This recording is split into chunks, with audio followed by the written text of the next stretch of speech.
Coucou, bonjour à tous. Deuxième conseil, coucou Annie, c'est surtout pour Annie Amberti, pour toutes les clientes qui ont du mal à se coiffer. Annie voulait savoir comment faire un bon brushing, parce qu'elle vient toutes les semaines chez Attitude, et là ça doit être dur. Donc là j'ai les cheveux mouillés, alors déjà il faut les placer dans le sens où vous désirez les porter. Vous voyez, si c'est sur la droite, c'est sur la droite, si c'est sur la gauche, vous mettez sur la gauche. Vous voyez, déjà bien les peigner, pour bien les démêler, pour qu'ils soient bien.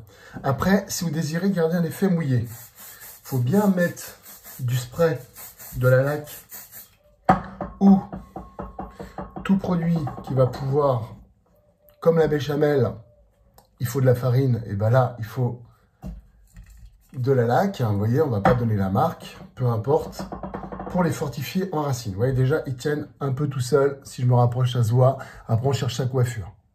Ça, c'est le premier conseil. Ça sert de renforçateur. Vraiment, je vous invite à le faire. Aujourd'hui, les produits ne sont pas du tout dangereux. C'est pas il y a 15 ans. Pour en mettre tous les jours, moi, j'en mets matin, midi et soir. Pour en mettre avant, pendant et après. Hein, je vous dis, je fais référence à la cuisine. Sans farine, on n'arrive pas à avoir quelque chose d'un peu plus épaissi. Vous voyez, hop, je les gonfle. Vous voyez de plus près ce que ça donne. Voilà, voilà. Ah, je suis pas rasé. C'est pas grave, bonjour les clientes. Ensuite, il vous faut un ingrédient indispensable, le séchoir. Donc le séchoir, pas trop près, parce que sinon, bah, ça rend le cheveu un petit peu électrique. Et puis la chaleur, c'est pas très bon pour le cheveu.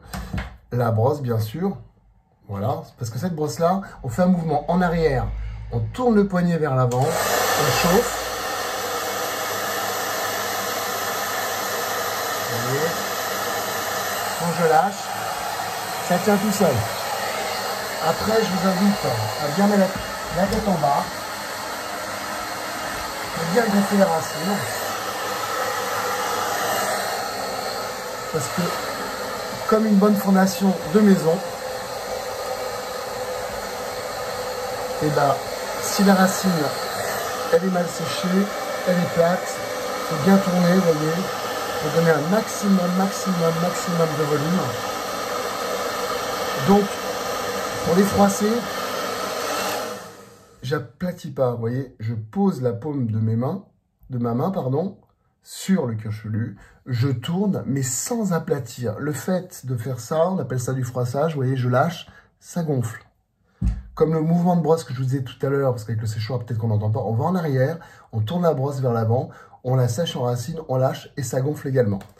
Après, je vous invite à la fin du brushing, parce qu'un cheveu n'est jamais réellement sec. Vous avez l'impression qu'il est sec, mais il va garder à peu près 20 à 15% de taux d'humidité, même une fois bien séché. C'est pour ça qu'on part de chez soi, on arrive au boulot, on se dit non, j'avais fait un beau brushing, j'ai les cheveux plats. Après, je vous invite à bien sécher la tête en bas, vous voyez, pour redécoller la racine et la finalité une fois que vous avez positionné vos cheveux. Alors si vous avez besoin d'une brosse ronde, prenez une brosse ronde, vous tournez un petit peu en avant. Je sais que c'est pas très... C'est un petit peu dur quand même la brosse ronde. Sinon, la brosse ronde, vous la prenez de bas en haut. Vous les tournez un peu comme ça. C'est beaucoup plus facile que ce mouvement-là. Vers le bas, c'est un petit peu embêtant, surtout au niveau du coude et du bras où ça va faire mal, ça va tirer, arriver à un moment.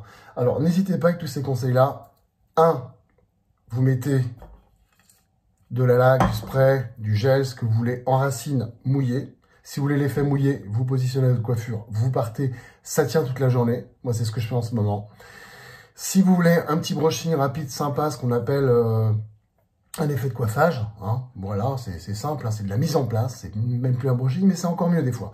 Et bien là, en racine, vous séchez tête en bas d'abord, vous relevez la tête à 70% quand ils vous paraissent à peu près secs, vous voyez, et après vous tournicotez, soit avec une brosse plate, donc comme je vous ai expliqué tout à l'heure, soit avec les doigts, et encore le froissage, c'est encore la meilleure chose, soit, écoutez, la brosse vers le bas ou la brosse vers le haut, ici c'est facile, Et n'oubliez pas, créez toujours un peu plus de hauteur sur le dessus par rapport au visage. On a déjà un visage, c'est un ovoïde, mais on a besoin de volume sur le dessus pour pas avoir la tête trop triste, surtout en ce moment. Bon, j'espère que ces conseils-là seront utiles. Annie, intérêt d'avoir une photo sur Facebook, j'ai envie de voir la tête que tu as. Et écoutez, prenez soin de vous. Et dans cette période de confinement, la prochaine fois, je vous apprendrai comment, avec une tondeuse, couper les cheveux à vos enfants. Parce qu'à mon avis, ils vont avoir la touffe comme ça fin avril. Voilà, bonne journée à tous. Prenez soin de vous et restez chez vous.